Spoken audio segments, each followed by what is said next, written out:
বাংলাদেশের রাজনীতি যখন অনিশ্চয়তার মধ্য দিয়ে যাচ্ছে, ঠিক সেই সময় নির্বাচন নিয়ে গুরুত্বপূর্ণ বার্তা এলো যুক্তরাষ্ট্রের কংগ্রেস থেকে। অবাধ, সুষ্ঠু ও অন্তর্ভুক্তিমূলক নির্বাচন নিশ্চিত করার আহ্বান জানিয়ে বাংলাদেশের অন্তর্বর্তী সরকারের প্রধান উপদেষ্টা ডক্টর মোহাম্মদ ইউনূসের কাছে চিঠি পাঠিয়েছেন মার্কিন কংগ্রেসের প্রভাবশালী কয়েকজন সদস্য।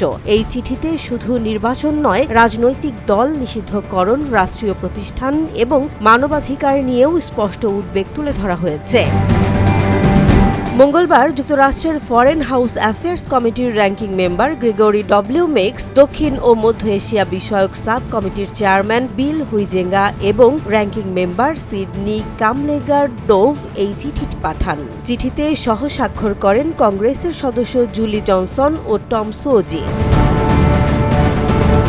কংগ্রেস সদস্যরা জানান, বাংলাদেশের বর্তমান জাতীয় সংকটের প্রেক্ষাপটে আগামী বছরের ফেব্রুয়ারিতে নির্বাচন আয়োজনের লক্ষ্যে অন্তর্বর্তী সরকারের দায়িত্ব গ্রহণে ডক্টর মোহাম্মদ ইউনূসের এগিয়ে আসাকে তারা স্বাগত জানাচ্ছেন। তাদের মতে, অবাধ ও সুষ্ঠু নির্বাচন নিশ্চিত করতে হলে সব রাজনৈতিক মতাদর্শের অংশগ্রহণ জরুরি। ব্যালটের মাধ্যমে জনগণের মতামত শান্তিপূর্ণভাবে প্রতিফলনের পরিবেশ তৈরি করতে অন্তর্বর্তী সরকারকে সব পক্ষের সঙ্গে কাজ করতে হবে। চিঠিতে রাষ্ট্রীয় প্রতিষ্ঠানগুলোর নিরপেক্ষতা ও বিশ্বাসযোগ্যতা পুনঃপ্রতিষ্ঠার ওপরও জোর দেয়া হয়।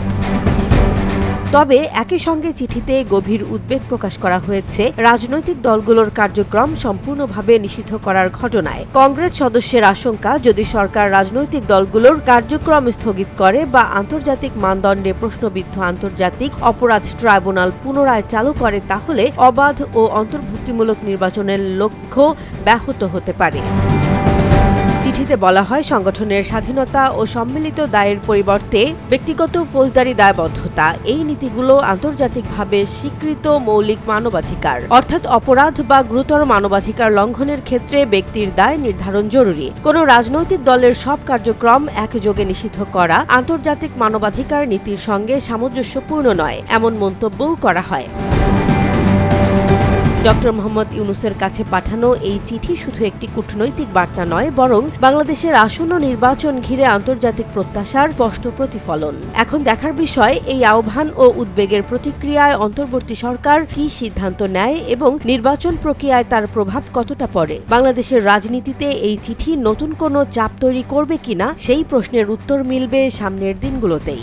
জেসমিন জাহান, নিউজ ডেস্ক, জনবাণী।